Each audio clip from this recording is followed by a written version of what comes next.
Hello, and welcome to Chapter 15 of A Long Walk to Water.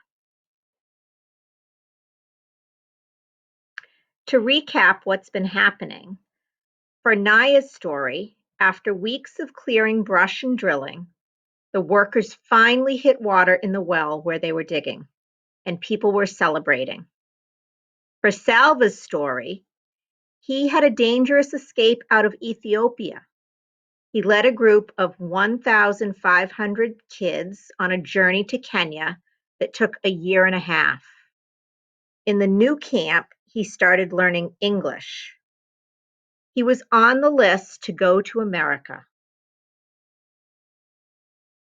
The vocabulary for this chapter includes the word borehole, which is a noun, and it's a deep, narrow hole made in the ground to locate water. So that's what they're using at Naya's camp. Threadbare is an adjective, and it means becoming thin and tattered with age. Lumbered is a verb, and it means move in a slow, heavy, awkward way. Aloft is an adverb, and it means simply up in the air, like a plane would be aloft or a bird might be aloft. Leg is a noun, and in this use, it's a part between two stopping points. So on one leg of a journey. Eager is an adjective, and it means characterized by keen expectancy or interest. So you're excited about something. Fatigue is a noun, and it means extreme tiredness resulting from mental or physical exertion. Frigid is an adjective, and it means very cold in temperature. So we start off today with Naya's story in southern Sudan in 2009. Even though the water spraying out of the borehole was brown and muddy, some of the little boys wanted a drink right away. But their mothers held them back. The men kept on working with the drill. Their leader talked to Naya's uncle and father and some of the other village men. Later, Depp explained things to her. "Don't worry," he said. "The water is muddy because it is still mixed with old water that they were using from the pond. They have to drill farther down to make sure of getting deep enough into the good, clean water underground. And then they have to put in the pipes and make a foundation with the gravel, and then install the pump and pour cement around it. And the cement has to dry. It would be several more days before they could drink the water," Depp said.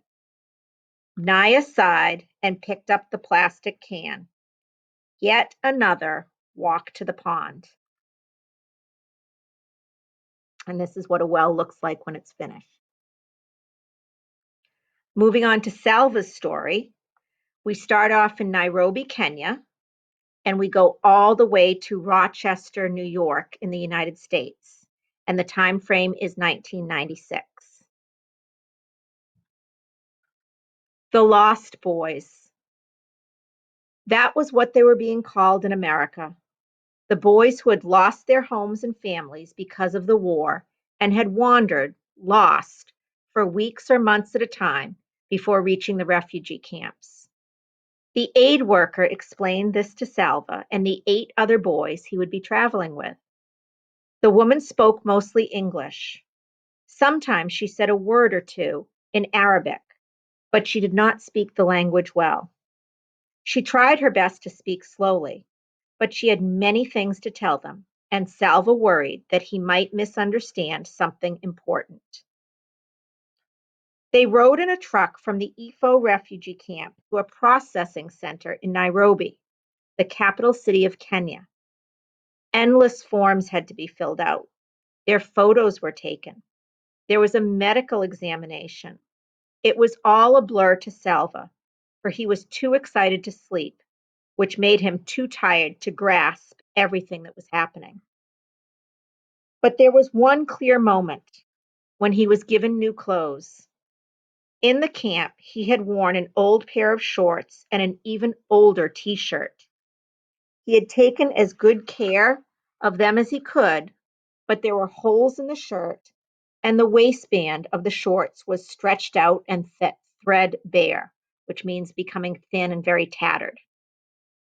The camp workers handed out clothing whenever donations came in, but there were never enough clothes for those who needed them.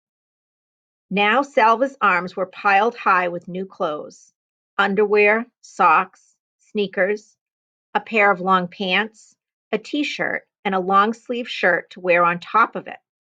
And he was to wear all these clothes at the same time. "It's winter in America," the worker said. "Winter," Salva repeated. "Yes, very cold. You will be given more clothes in New York." "More clothes?" Salva shook his head. "How can I possibly wear any more clothes?" Salva could hardly believe his eyes when he boarded the plane in Nairobi. Every person had a seat, and they all had luggage, too. With all those people, hundreds of heavy padded chairs, and all those bags, how would the plane ever get off the ground? Somehow it did.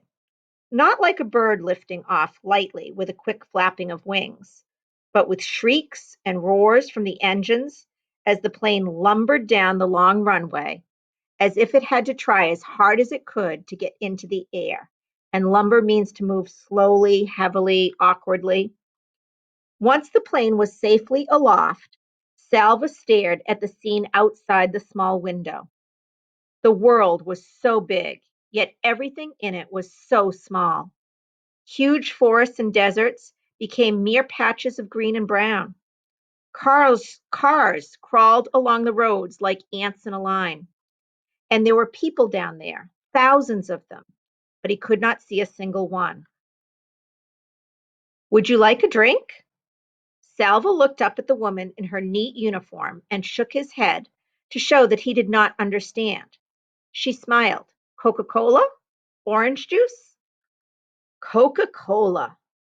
Long ago, Salva's father had once brought a few bottles of Coca-Cola back from his trip to the market. Salva's first taste had been startling, all those bubbles jumping around in his mouth. What a rare treat it had been. "Coca-Cola, thank you," Salva said. And with each sip, he remembered his family passing the bottles from hand to hand, laughing at the tickly bubbles, sharing and laughing together. The journey to Salva's new home required not one, not two, but three planes. The first plane flew from Nairobi to Frankfurt in a country called Germany. It landed with an alarming thump, then braked so hard that Salva was thrown forward in his seat. The strap across his stomach caught him hard. He took a second plane from Frankfurt to New York City. It too landed abruptly, but this time Salva was ready, and he held tightly to the armrests. In New York City, the aid worker led the boys to different gates. Some would be making the final leg or part of their trip alone, while others were in groups of 2 or 3. Salva was the only one going to Rochester. The aid worker said that his new family would be waiting for him there. On the plane to Rochester, most of the passengers were men traveling on their own. But there were some women too, and a few families, mothers and fathers and children. Most of the people were white. Beginning at the airport in Frankfurt, Salva had seen more white people in the last few hours than he had seen before in his whole lifetime. He tried not to stare, but he couldn't help studying the families closely. Thoughts kept looping through his mind. What if my new family isn't there? What if they have changed their minds?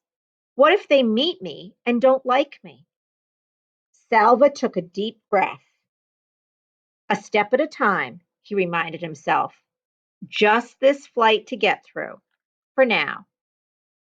The plane landed at last, its wheels screeching, while Salva gripped the armrests and braced himself for what was to come. There they were, smiling and waving in the airport lobby, his new family: Chris, the father, Louise, the mother, and 4 children. Salva would have siblings, just as he had before. He felt his shoulders relax a little on seeing their eager smiles, and eager means they're excited to see him.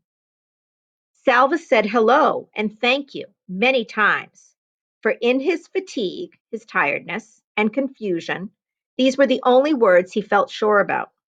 He could not understand what anyone was saying, especially Louise, who spoke so quickly that at first he was not sure she was even speaking English.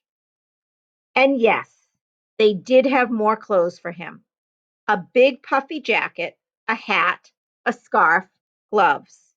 He put on the jacket and zipped it up. The sleeves were so bulky that he felt as if he couldn't move his arms properly.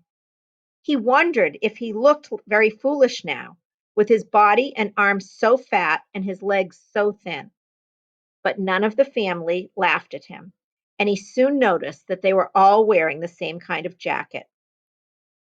The glass doors of the airport terminal slid open. The frigid air hit Salva's face like a slap, and frigid means cold. Never had he felt such cold before.